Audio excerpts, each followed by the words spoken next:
How the heck are you today? This barn chat's going to be a little different. We're kind of going to start off with I've been ending them with these quotes, and this one I'm going to start off with the quote because it's really applies to homesteaders and where you need to be. Okay, so without further ado, let us get started. Oh, and I forgot my cowboy hat. I was told I look sexy in my cowboy hat, so I wear it now all the time. I've got to change this from barn chat to hat chat, I guess. Very sweet lady. I appreciate it. You gave me a big ego, though. So, anyway, let's get on with this.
Yay!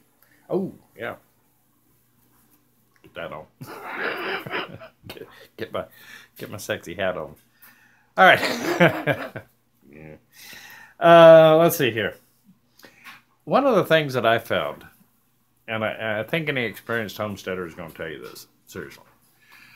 We get caught up in the daily grind.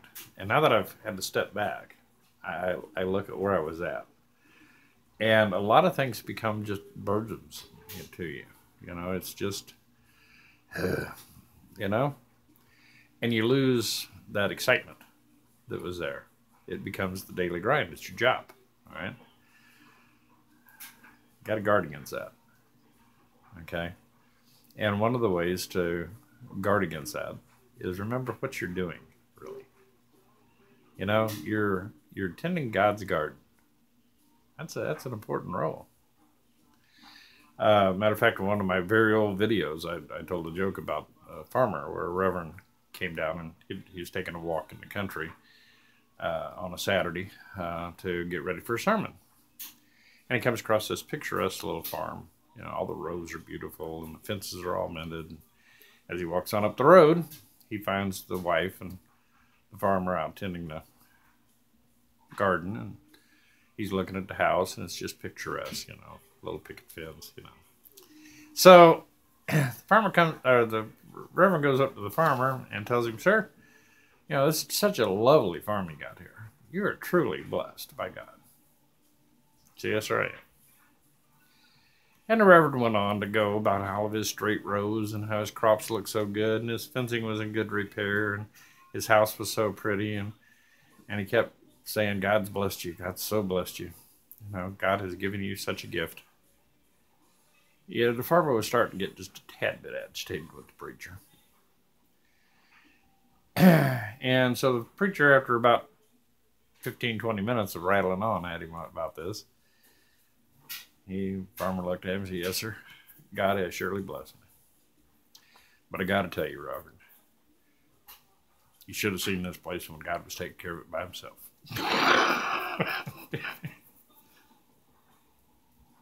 That's your job. That's what homesteaders and farmers are all about. You're tending God's garden. He needs you here. Okay? Don't ever lose sight of that. And here's a good quote that I want to start this barn chat off on.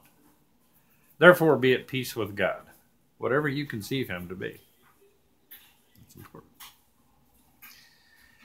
"Whatever your labors and aspirations in the noisy confusion of life, keep peace with your soul.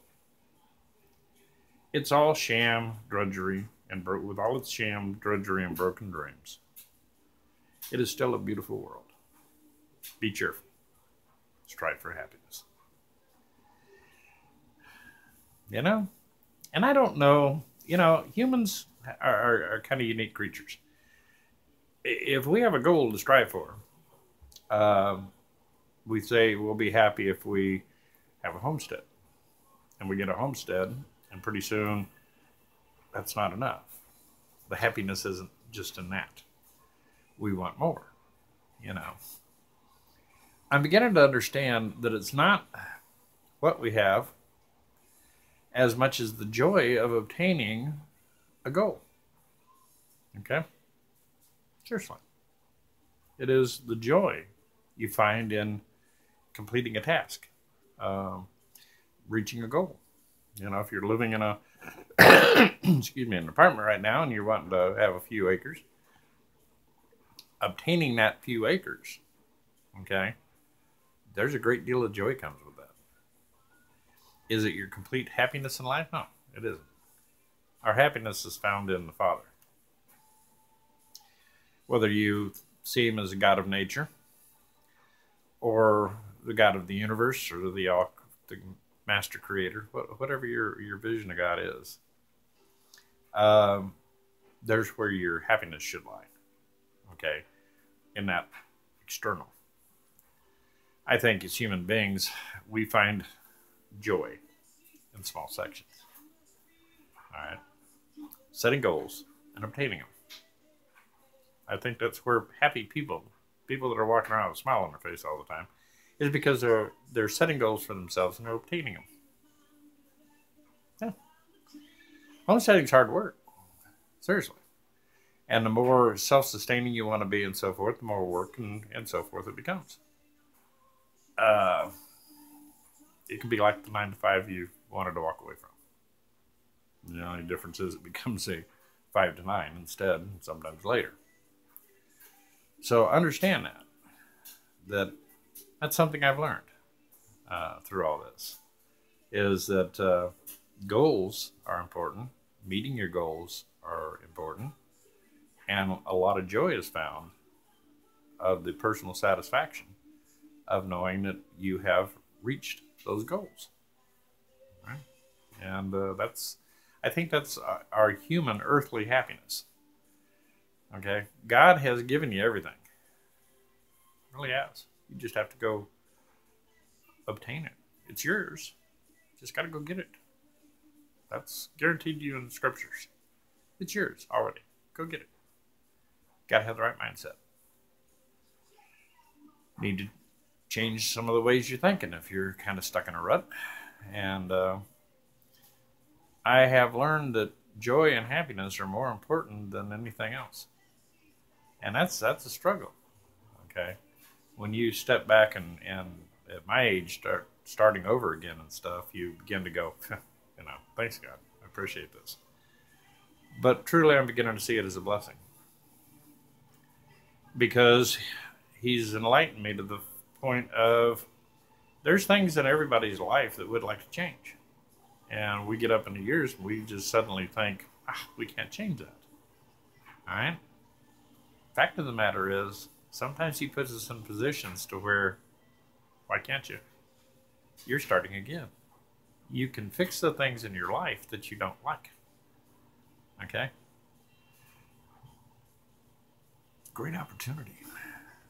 As you're striving for your goals, look not only at your external goals of owning a homestead or owning more livestock or expanding your homestead out to be more profitable, whatever.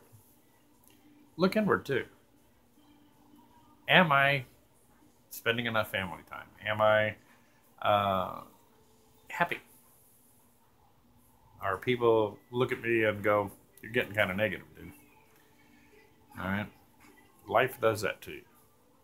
All right? Sometimes God will set you back just so you can look up and go, what's really important here? And re-get your footing. That's a lesson that's being learned by the old man here. And when you learn that lesson, suddenly you're happier. people go, well, family and, kids and all that make you happy. No, not really. Here again, that brings you joy. Attaining goals. Okay. Human things, earthly things. Happiness is spiritual. And when you got your spirit right, there's where you find your happiness. Because the rest of it doesn't matter. He's basically trying to teach you it all belongs to you. Because he owns it. He's given it to you as a gift. You just have to get yourself right to obtain it. You have to change your attitude and your inner man to, or woman, can't leave that out, I'll be in a doghouse here, to accept that and project that. And I think that's a lot of what it is. It is what you're projecting on the world, okay, is what triggers those good things to you. Took me a while to learn that, okay. Life hands us sour grapes, okay. And we like to blame it all on God. I don't know that God deliberately sends those things into our life. I think it's more he lets us send them to ourselves. And we like to blame him. But when you start understanding, it's you, okay? And you need to change you to quit sending those sour grapes into your life. And you're sending sour grapes into other people's lives because of your life experience. You understand? It's all a learning experience. We're here to learn. That's really why we're here. Learn lessons. Okay? Get that free will into check. And start living your life in joy. Okay? And it has taken me a while to get a handle around that.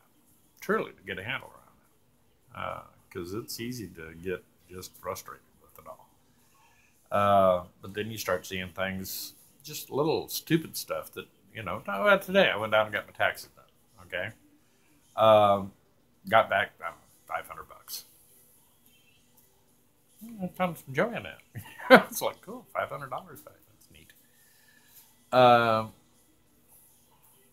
I've always been one that usually end up paying taxes, so I put it off to the end of the, to the last minute. But yeah, there was a little joy in that. Is that $500 going to make me happy? No. It's $500. Come on. But yeah, but I've had this going on now for a while, where as I've begun to realize the difference between joy and happiness, and looking for my happiness where it belongs, and taking joy in my what I accomplish, I'm beginning to, I guess, see things beginning to materialize in my life that are different. Like I had a phone call that kept coming in every day when I was driving to work. Same number, 800 number. Never left a voicemail. I don't answer my cell phone when I'm driving, period. It's just a rule. And finally they left a voicemail. And it was from a bank that had my HSA account when I was out in Las Vegas. That was a lot of years ago. And they were contacting me about, what do you want to do with this? And so they said, we can send you another card and stuff. And I, the last time I remembered anything about it, there was like $50 or something like that. And so I really didn't think about it too much. So I'll just send me the HSA card. I'll buy some Band-Aids or whatever. And the guy was setting that up, and I finally asked him, it's like, well, how much money's in there? There's a chunk of change in there. It was like, you're kidding. I said, scratch the card, okay? I don't need that many Band-Aids. So instead, they gave me a link to get in and get the distribution forms to go ahead and cash it out. And cool. So it's kind of funny that here of late, the windows have kind of opened up and money is starting to head my direction. And it's like, it's not like I'm becoming a multimillionaire. But it's like, wow, that's kind of interesting, you know? And I think, and when I prayed about this morning, about changing my life, I've really been working on that. I saw, and it kind of hit me, I don't know if it was Rich's mind or the Lord trying to tell me something, it's because I'm projecting differently. I'm beginning to put my priorities right and am less focused on the human things and more on my spiritual needs, as well as working on my human needs as far as my goals. And it's beginning to bear fruits. I'm beginning to project a different way of living. And because of that, the gifts that he has available for us begin to flow in. I think there's something to that. Okay. Or it could be that you just get lucky. One or the other. All right. It may not be philosophical or spiritual at all. Just might have got lucky. But I found it to be very strange that it's just been going bang, bang, bang, bang, bang. Things are beginning to line up, and it's like, oh, it's kind of fascinating, So something to think about, While you're down there, I heard somebody say a while back, and this kind of stuck in my mind. When you hit rock bottom, okay, when you really hit rock bottom, you have a terrific foundation to build on from that point forward. You're already down to bedrock. That's where you plant your foundations to start rebuilding. And you learn from your lessons in life. You don't make the same mistakes. Okay? You don't go back and repeat problematic, I hate that word really, things that were a problem in your previous experience. You put in safeguards to protect yourself. But you start rebuilding. And I think with that rebuilding, it is not only just rebuilding your life financially and materially, but it's also rebuilding your life as what kind of person do you want to be? Is there things in your life you don't like? Well, good time to start changing them. It's never too late to change them. It's time to start working on them. Get them out of your life. Okay? Start. If you want to be a loving person, be more loving. If you want to be a more forgiving person, be forgiving. Learn to serve, okay, and keep your ego in check. All right. Humility is something we lose a lot. All right. So these are some of the lessons I'm picking up on, and it applies to homesteaders because you will find that every day you wake up, God has provided you a new world out there to be a part of. I'm envious of you. Okay, you're on the land. If you're on the land, God love you. It's a blessing. All right? Never forget that. You are blessed. Repay it with kindness to other people. Pass it along. Be the kind of person that you want to be. Become it. Don't just want to be. Become it. And it's effort. You got to change a lot of habits. All right? I had heard a fellow one time say that having excellence in your life is not an act. It's a habit. You have to do it every day. Made sense. Okay? So strive for excellence in your life, in your relationships, in your how you conduct business, your honesty. Strive for excellence. You want to be an example to others, not by what you say, but how you're living your life, how you act. I've heard guys that are atheists, and they blame Christians for their atheism. Seriously. They say they look at most Christians, and a lot of the hypocrisy that flows out, they figure they're a better person already than they are, just by their actions. Some of the most hideous things I've ever read out online start out as a Christian. Okay? Don't be like that. Okay? Be a shining example. You're supposed to be showing that you have Christ within you. And when God looks at you, he sees his son. That's how you should try to fashion your life. Will the Father see his son in me? If not, you got some work to do. Okay? I love you guys and I appreciate you. A little philosophical here tonight, but I think it's a good call. You just, if there's things in your life, get them out. And I can tell you firsthand, your stresses and your worries begin to go away, and your happiness starts returning, and you get a smile on your face. I was losing my smile. Okay, got it back. Because now I look at what's important. Okay. And I know that if I get what's important with him down pat, all these other things will just come along in time. Okay? Think about that. Hold that one around a little bit. A little philosophical, but somebody out there, I don't know whether somebody out there need to hear this or whether I just need to get it off my chest. Change your life. You got a great time to start tomorrow morning. Tonight.